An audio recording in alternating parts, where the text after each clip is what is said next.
What is happening, guys? Welcome back to the shop once again. So today I have another quick diagnostic video that's going to help a lot of you out there diagnose and fix your 09 and newer Ford vehicle. Now, if you don't know it already, I have a couple older videos on this. Ford in 09, they started phasing in this new style canister purge valve for the Evap system that looks a little something like this. So starting in 09, they started phasing this style in. So in 2011, when the Explorer changed the new body style, as you see here, of course, they phased it in, and it's right there next to the throttle body, which is the way it is on most 3.5 liter engines. Now, this valve is used on a lot of different Ford vehicles. Like I said, 09 and newer, they start phasing this into different models and engines. So some, it's like bolted to the front of the intake here on the 4 cylinders and stuff like that.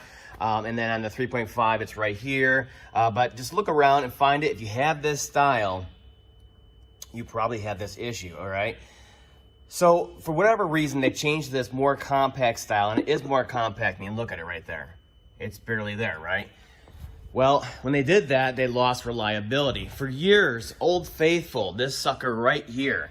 You see this? This is the old style canister purge valve that Ford has used forever. Guess what? I've never changed one that's stuck open or closed. Never. Let that sink in.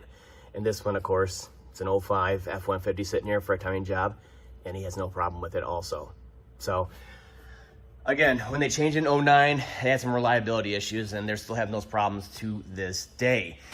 So the valve looks just like that for the naturally aspirated engines. Now, EcoBoost engines, because they're under boost at certain points in time, they need a separate aspirator line. So those are totally different looking. It's a big bundle of wires and mess and tubing and all that stuff on those ones, but it's the same idea and the same kind of failure. Now, the codes associated with this are lean codes usually. PO 171 and 174, bank 1 and 2. Lean, you can have bank 1 and 2 rich, which is 172 and 175, I believe. Also, a lot of times we see the O2 sensor codes by themselves. O2 sensors stuck lean or rich, which is P2195, 2196, 2197, and 2198. But the other big one that you'll get out of these vehicles is, of course, Evap codes, right? This valve is naturally closed, all right? So when it's just sitting here, not being actuated, it should be closed off. All right. Now, the whole purpose of this valve is to draw fuel vapors that get generated in the fuel tank. They come up, they go through this line right here, and it opens when the time is right by this electrical connector right here in the solenoid, and it allows those vapors to flow and be drawn into the engine via engine vacuum to be burned. All right, so the pressure doesn't get too great in the tank, because the tank, no matter what, especially in hotter climates, it's going to generate vapors back there, all right? So instead of putting them all through a charcoal canister and allowing them to go out, they actually come up here and they burn them through the engine just like you would fuel. All right, so that's the whole point of it. But it should be naturally closed and sealed off. When it's not, problems happen like lean and rich codes, and then, of course, Evap codes. So I'll show you how to replace it today. But I want to show you on the scan tool real quick, how it fails. All right, so you can understand it here. So, like I said, it's an 11 Explorer, 3.5, 126 in the miles there. It doesn't matter. It can fail at any freaking time, trust me. And this one has the usual PO456. Now, this vehicle has a PO456, which is a 20,000th leak, which is California emissions level. All right. Whereas federal is a 40,000th leak, which is a PO442. So you may have those too. And I've also seen a PO456, which is basically an Evap leak after a fueling event. So you go to fuel up on the vehicle, and afterwards you have a leak all of a sudden. It thinks, hey, you left the cap off, you jerk. Well, it's just telling you. That's why it's a very specific code, PO457, fuel cap loose, because the Evap leak started after a fueling event. But it can also be because of this valve, all right? So what we're going to do is we're going to do a baseline here, and we're going to show you how they fail, and then we're going to show you an Evap test before and after the valve. So I can do not a fuel economy test. So I can do all this on the scan tool, but you can pretty much guarantee if you have these codes, any of these codes, you want to go to this first and check out this valve before you waste any more time on diagnostics or O2 sensors or anything like that. You want to go after this valve. All right. So real quick, what we're going to do is we're going to show you how to check this valve operation. All right. So like I said, this valve, they're usually pretty easy to get to. They're right here next to the throttle body, or they're going to be right here in the front on the 4 cylinders, right around right here, again, next to the throttle body as it goes into the intake right here in the 4 cylinders, all right? So you can gain access to it. So while the engine's running, all right, you're going to disconnect the electrical connector. Push down on it, release it, off to the side, all right? So at this point, the PCM cannot actuate it because it kind of actuates it a little bit at idle to purge the vapors back there. So you want this disconnected so the PCM cannot interrupt. At this point, it's just a spring and a valve inside of there, and it should seal perfectly on its own. It's naturally closed. All right, so while the engine's running, you can go ahead and do that, disconnect it, and then you're going to get to the line right here and just kind of squeeze these airs in, and then you push it that way. Whole clip comes out, a little wiggle, and it'll come off, all right? Now the engine should not stall or do anything while you're doing this. So while the engine's running, you put your finger over this port right here. It should have no vacuum from the intake bleeding through. If it's bleeding through with this disconnected and this disconnected, and you can feel suction on your finger, you know this valve has failed. Done. Go replace it, clear codes, move on with your life. Now, speaking of the fueling event, I said a P0457 fuel cap loose. The valve can fail a lot of times after a fueling event, and it thinks you left the fuel cap off. So the other real common, the most common symptom with this valve failing is that the vehicle will be hard to start after a fueling event. So you go fill up gas, everything's great and kosher, and then you go to start it and the thing barely starts because the valve was open and it basically flooded out the intake on here, and it's sucking vapors through. All right, and sometimes liquid fuel also. So that's the most common one. The other one that can happen, was happening especially on the F-150s, is it was actually pulling so much air through and fuel through. Eventually it got to the fuel and was pulling it through. It would actually kill the engine going down the road, all right? But more commonly, you'll have a hard start or no start concern, crank, things barely trying to start after just getting gas. All you did was to get gas at the gas station, and all of a sudden there's all kinds of problems. And it's usually because of this valve too. So it causes a lot of problems, all right? So let's go ahead and we're gonna do this test with the engine run just so you guys can see. It's all pretty simple. I mean, no scan tool required, nothing. You don't need anything. Just start the vehicle up. There we go. So this is the way I test them in the bay. I literally start it up. I have a code. It's suspect. So guess what? Come over here, and I'll go right for it. I don't get any multimeters out, no fancy oscilloscopes, no picoscopes, none of that stuff. You pull it off. You can get that on there. It's pulling on my glove. And they leak just a little bit. So you want to keep your finger on there for a little while. Try to pull it off. And the ever so slight leak, you can feel it pulling a vacuum on there. It's pretty obvious it failed, all right? So now we're gonna do an Evap test. We're gonna put it all back together, okay? And just to show you how it fails for the Evap side of things and why it's set in Evap code, I'll show you. I'll put it back together. So everything's all copacetic and back together. All right, except for the bolts, of course, because I'm changing it. All back together. We're gonna do an Evap test, okay? And we're gonna see how badly this one fails. Considering it was setting at 456, it should be right around 20 thousandths leak. What's really cool on the later versions of the IDS scan tool, it'll actually tell you the leak size instead of just pass or fail, which is really cool. So right now it's checking to make sure if it blocks it off and opens the other side, it'll actually vent to the atmosphere. All right, so you can see right there it did. Got to keep that tank vented, so we have around 16 to 20 gallons or so. These tanks are small in these things. Start it up so I can check it. Needs that engine vacuum. Wants to stabilize first. Let the idle come down, everything's off, all the accessories. So this test, you know, it's nice to have the Ford factory scan tool here, but you don't need this. This is just something I'm showing you guys. You can see visually how it's failing on here.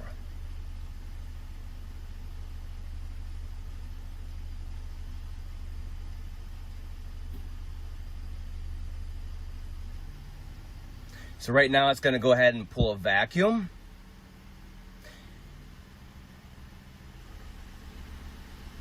It's going to raise the RPM. And then it's going to pull a vacuum. You'll see here in a second. So right now it's at 100% for the canister vent, which is closed. That's in the back of the tank there on the charcoal canister. And then up here, that's that canister purge up front. So you can see it still works. It'll open, but it's not closing and sealing right. So it's pulling a vacuum. It's opening 14%, and it's using that vacuum to pull the tank down. Great. All that seems to work.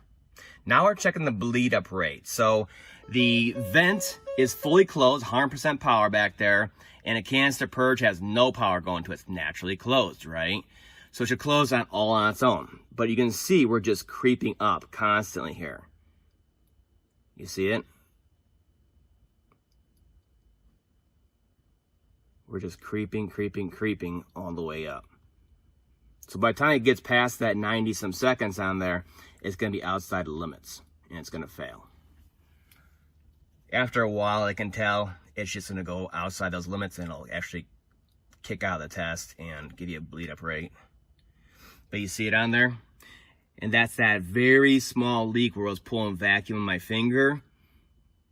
That leak past the valve seat in there is still occurring. So all that vacuum in the line, the tank, is bleeding up. See? So now it's checking the bleed up rate. If it opens the canister vent, sure enough, everything comes back to 2.6 or so volts on there. We're good to go. It's going to give us our failure on here.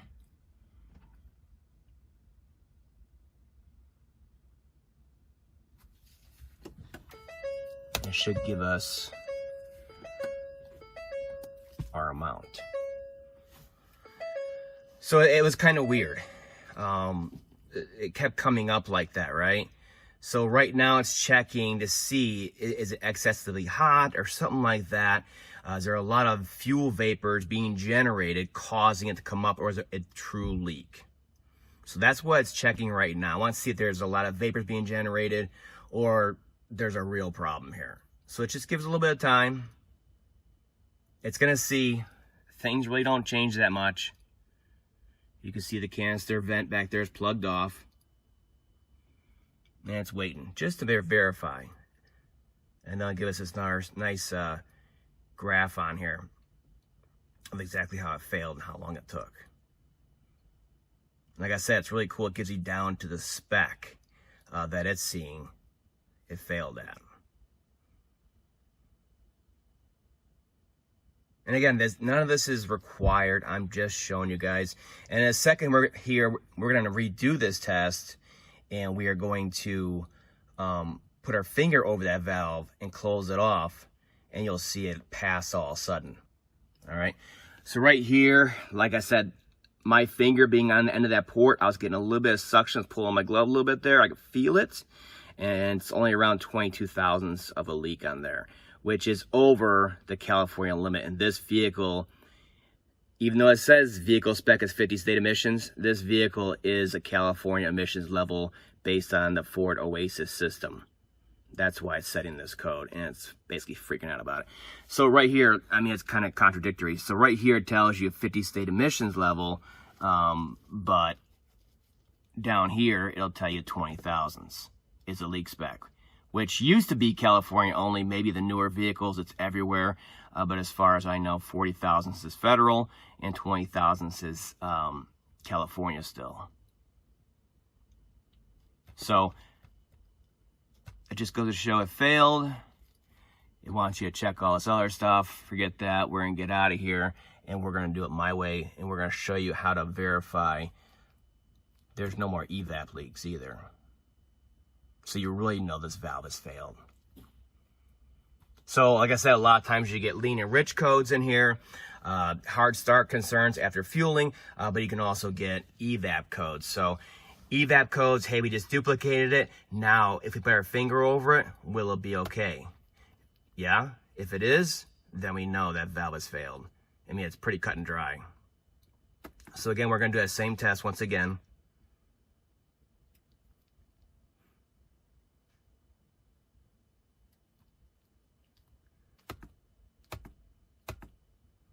Kind of go through it, and when the vehicle shuts off and it's waiting for that bleed up on there, that's when we're going to go pop it off of there, and we're going to put our finger over it.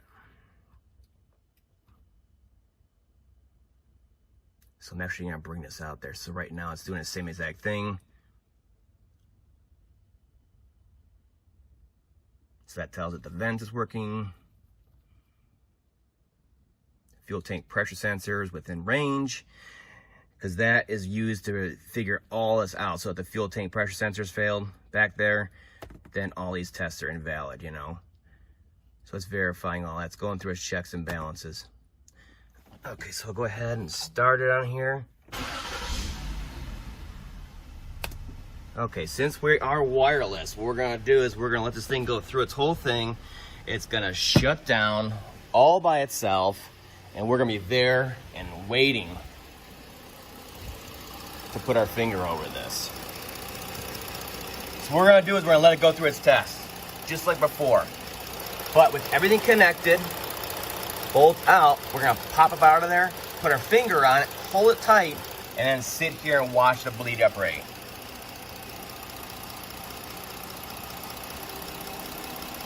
So again, this is a more advanced test because the scan tool is doing an automated evap leak test. But the tools are my finger and some knowledge.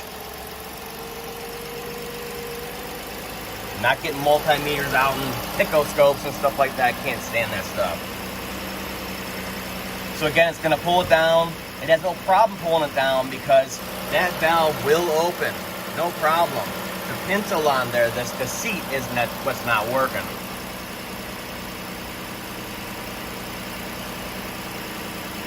So once it shuts down, we're going to go over there, we're going to grab it and put our finger on it. Let's be ready for it. Okay, there it is. Put our finger over it, and we're going to watch it. Now, a little bit of bleed up is just fine, all right?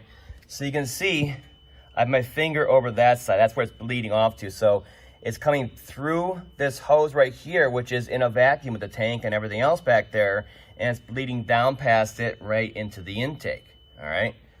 So what we're gonna do is we're gonna hold our finger on there, and we're gonna watch that bleed up rate.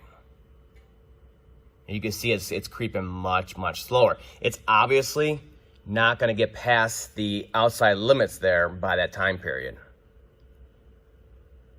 And I think with this being sealed off on here, the other thing you'll learn over time doing evap tests on good vehicles, which is always a good idea to get a baseline when vehicles come in and get, just general knowledge in your head. Most vehicles, when they come in and they have no evap concerns, you're not even working on an evap system, you do an evap leak test on them, they're gonna be right around 10 to 12 thousandths of a leak on there. So right now I'm still holding my finger on there because it just actuated the canister vent, not this side of it. So I saw a vent, everything's fine. I can pull it off now. It's already done the test. So let's go back over here. And you We'll see what we pass on here. I know this is one long drawn out video. It's 20 minutes already, it says on there, but I'm trying to show you guys how easy it can be to diagnose stuff if you use your head, basically, and the tools that are available to you. Nothing fancy. So again, we plugged it off and we sealed it up with our finger the way that valve should be sealing off by itself. And now, without touching anything else, we passed. Look how low we are, 11 thousandths of a leak. That's nothing. That's well below California standards, which is really good. And that's how most vehicles that come in that are new, no evap concerns, they're around 10 to 15 thousandths, I see. Which means this whole system is absolutely perfect. All right, besides this canister purge. Now, canister purge, again, let me get my ratchet. So basically, again, there's two 8mm bolts on top. Okay, get them off, okay, disconnect. I mean, this is all very simple, especially on these models. It's right here out in the open. Sometimes it's a little bit harder to get to this line, but everything's right here by the throttle body. Push it out, put it off to the side, comes up and out of the way. All right, doing all this one-handed. I like to go in here and clean the hole out a little bit. Always put a little bit of grease on the new O-ring that comes in a new valve. Yes, you want to use the Ford, the latest and greatest Ford valve. Do not go aftermarket thinking they're better. You want to use the latest engineered Ford valve. All right, and then we'll grab some bolts for it. And these, there's no real torque spec. They just don't crank them because we're just cranking on brass inserts inside a plastic intake. So just use your head about it. You want to thread them in by hand like that a little bit. Now you do something like this. Have a good feel for it, and just nothing. You're just literally holding the valve in there from flying out. That's all you're doing. Once it's secured, go like this, little wiggle, all the way on, like that. Like that, and you're done.